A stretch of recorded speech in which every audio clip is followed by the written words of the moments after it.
अस्सलाम वालेकुम नाजरीन। इस एपिसोड की शुरुआत में हम देखते हैं कि वजीर सलाहुद्दीन जंगल में अचानक गोब बोरू का खंजर छीनकर उसकी गर्दन पर तान लेते हैं। गोब बोरू के कंधे में एक तीर भी लगा होता है और वही तीर वहां पहुंचने वाले कराकोरम को तसल्ली की सांस दिलाता है। फिर वजीर सलाहुद्दीन गोब बोरू के सिपाहियों से कहते हैं, अपनी तलवारें नीचे करो वरना मैं इसे यहीं मार डालूंगा। जब सिपाही तलवारें नीचे नहीं करते तो गोब बोरू कहता है, अगर अपने सरदार की सलामती चाहते हो तो सुल्तान का हुक्म मानो। फिर कराकोरम को देखकर गोब बोरू कहता है, कराकोरम तुम्हें शर्म आनी चाहिए।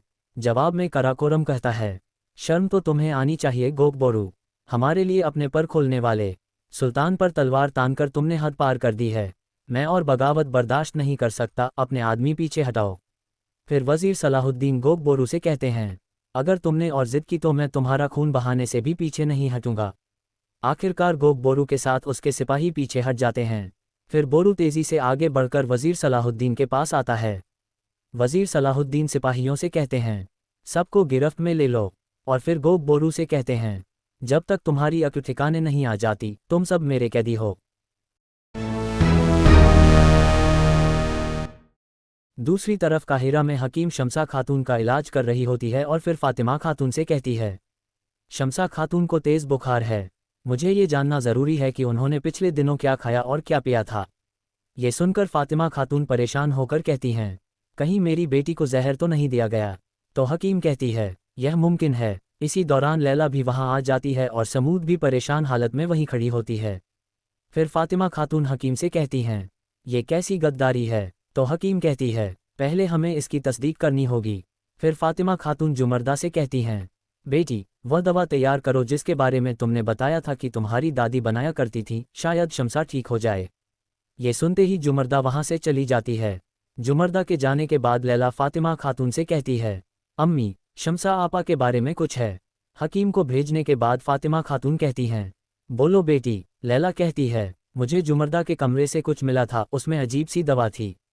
मैं जमशीद आफी से मिली, वे उसका टेस्ट करवाने जा रहे थे मगर उन्हें भी मार दिया गया। फातिमा खातून परेशान होकर कहती हैं, ये किसने किया और क्यों। लैला कहती है, मेरे ख्याल में शम्सा आपा को जहर देने वाली, अपना जुर्म छिपाने वाली और जमशीद को मारने वाली जुमर्दा ही है। फातिमा खातून कहती हैं, लैला यह कोई मामूली इल्ज़ाम नहीं है, बिना सबूत हम किसी पर इल्ज़ाम नहीं लगा सकते। फिर फातिमा खातून लैला को अपने कमरे में जाने को कहती हैं। दूसरी तरफ कुद्स में हकीम सबीला से कहता है, अफसोस आपका बच्चा नहीं बच सका। ये सुनकर सबीला बहुत गमगीन हो जाती है।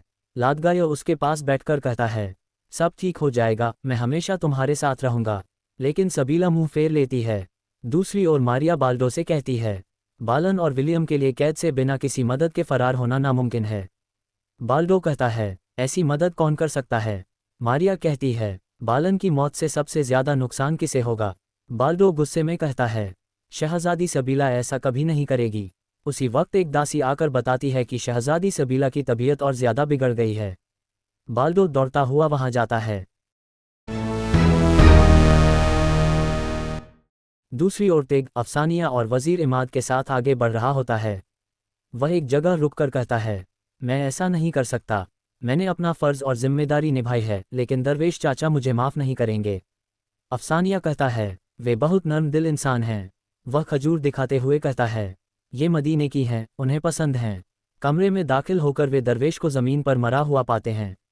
अफसानिया जांच करता है और नमे सिर हिलाता है।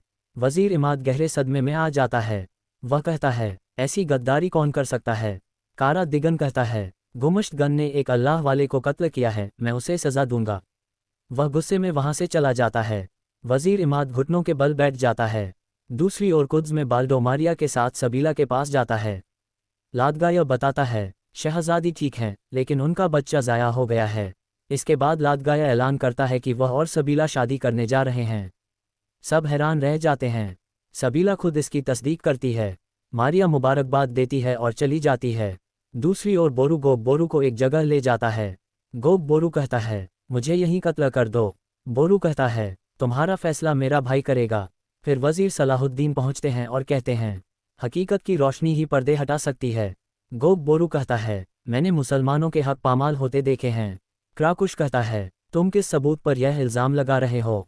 वजीर सलाहुद्दीन बताते हैं कि असली मुजरिम कोई और है। अगर यह साबित हो गया तो गोग बोरू अपना जुर्म कबूल करेगा और असली मुजरिम का सर कलम करेगा।